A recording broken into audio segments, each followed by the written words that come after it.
السلام علیکم اسٹوڈینٹس، کیسے ہیں آپ سب لوگ؟ آئیے سبق کا آغاز کرتے ہیں۔ آپ سب کتابیں کھولیں، پیج نمبر 63۔ بچوں، جیسا کہ آپ جانتے ہیں ہم نے چیپٹر سٹارٹ کیا تھا اپنی مدد آپ۔ کل ہم نے یہ لیسن شروع کیا ہے، اس کا سٹارٹنگ ہم نے انٹروڈکشن پڑھ لیا تھا۔ آج ہم اس کی نیکسٹ ہیڈنگ پڑھیں گے، محنت کا پھل۔ ایک بار ایک صحابی رضی اللہ تعالی عنہ پیارے نبی صلی اللہ علیہ وسلم کی خدمت میں آئے اور ان سے مدد کی درخواست کی۔ آپ صلی اللہ علیہ وسلم نے ان صحابی سے کہا کہ اگر تمہارے گھر میں کوئی سامان ہے تو وہ لے آؤ۔ وہ صحابی رضی اللہ تعالیٰ عنہ اپنے گھر سے ایک چادر اور کٹورا لے آئے۔ آپ صلی اللہ علیہ وسلم نے وہاں موجود صحابہ رضی اللہ تعالیٰ عنہ سے فرمایا کہ کون یہ دونوں چیزیں 2 درہم میں خریدے گا؟ ایک صحابی رضی اللہ تعالیٰ عنہ نے یہ دونوں چیزیں 2 درہم میں خرید لیں۔ آپ صلی اللہ علیہ وسلم نے درخواست کرنے والے صحابی سے کہا کہ 1 درہم کا کھانا لے کر گھر جاؤ اور 1 درہم سے کلہاڑی لے آؤ۔ یہ ایک چھوٹا سا واقعہ ہے، یہاں بتایا گیا ہے وہ اور کس لیے محنت کا پھل، یعنی جب محنت کی جاتی ہے تو اس کا نتیجہ بہت اچھا ملتا ہے۔ ہم بعض اوقات سوچ بھی نہیں سکتے لیکن اس کا رزلٹ بہت اچھا سامنے آتا ہے۔ اور یہاں ایک واقعہ ایک صحابی کا بتایا ہے جو بہت تنگ تھے غربت کی وجہ سے، بہت ان کے گھر کھانے پینے کی تنگی تھی، تو انہوں نے ایک دفعہ حضور صلی اللہ علیہ وسلم سے درخواست کی کہ مدد کریں۔ تو آپ نے بجائے یہ نہیں کہ ان کو کچھ کھانے کی چیزیں دے کے رخصت کر دیں بلکہ ان کو محنت کا ایک راستہ دکھایا، اور وہ یہ تھا کہ اپنے گھر کا کچھ سامان ان سے منگوا کر اسے 2 درہم میں فروخت کر دیا، اور وہ 2 درہم ان کو دیے کہ 1 درہم سے کھانا خرید کر گھر چلے جائیں تاکہ ان کے بچے اور بیوی جو کافی دنوں سے بھوکی ہیں وہ کچھ کھا لیں، اور 1 درہم سے ان کو کلہاڑی منگوا کے دے دی۔ کلہاڑی کا دستہ آپ نے اپنے ہاتھ سے ڈالا، مطلب آپ نے خود لگایا اس پر۔ دستہ کہتے ہیں ہینڈل کو، پکڑنے والی چیز کو جس سے پکڑ کر کسی چیز کو استعمال کیا جائے، اور وہ دستہ لگا کر، ہینڈل لگا کر آپ نے صحابی کو دے دیا اور فرمایا جنگل جاؤ اور لکڑیاں کاٹ کر فروخت کرو، یعنی کہ جنگل سے لکڑیاں کاٹیں اور بازار میں بیچ دیں۔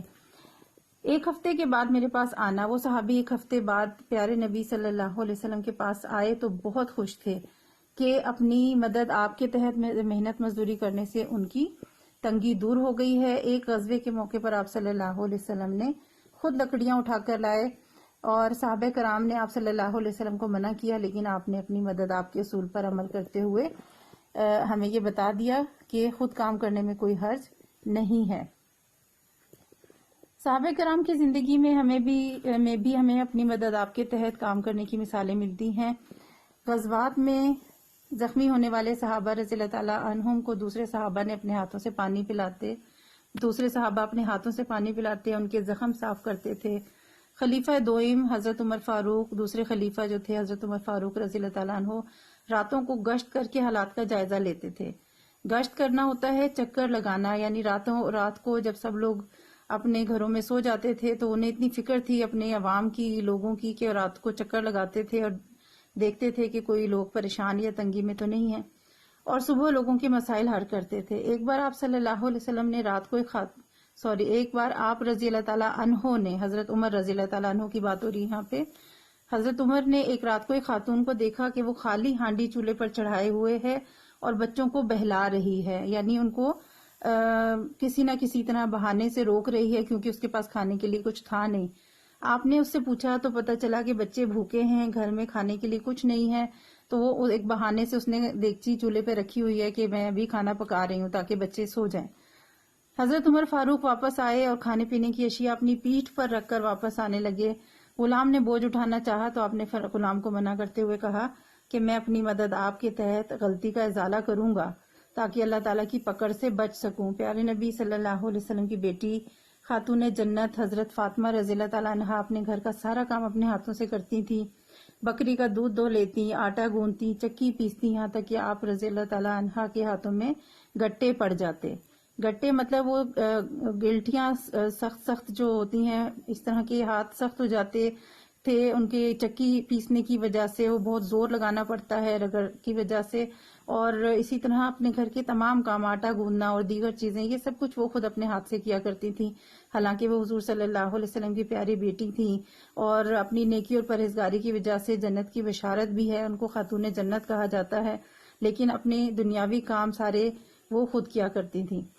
تو یہ محنت کا پھل جو ہے یہ اس ٹاپک میں ہم نے پڑھا کہ سب لوگ چاہے کتنے بڑے عہدے پہ ہوں کسی بھی مقام سے پر ہوں، لیکن جو محنت ہے وہ ہر دور میں وہ صحابہ کرام بھی کرتے تھے، حضور صلی اللہ علیہ وسلم بھی اور ان کی بیٹی بھی.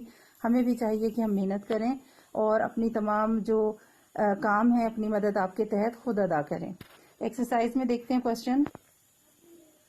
کوشچن نمبر 1 ہم نے کل کر لیا تھا پریویس لیسن میں. آج کوشچن نمبر 2 ہے، مدد کے لیے درخواست کرنے والے صحابی سے آپ صلی اللہ علیہ وسلم نے کیا کہا تھا.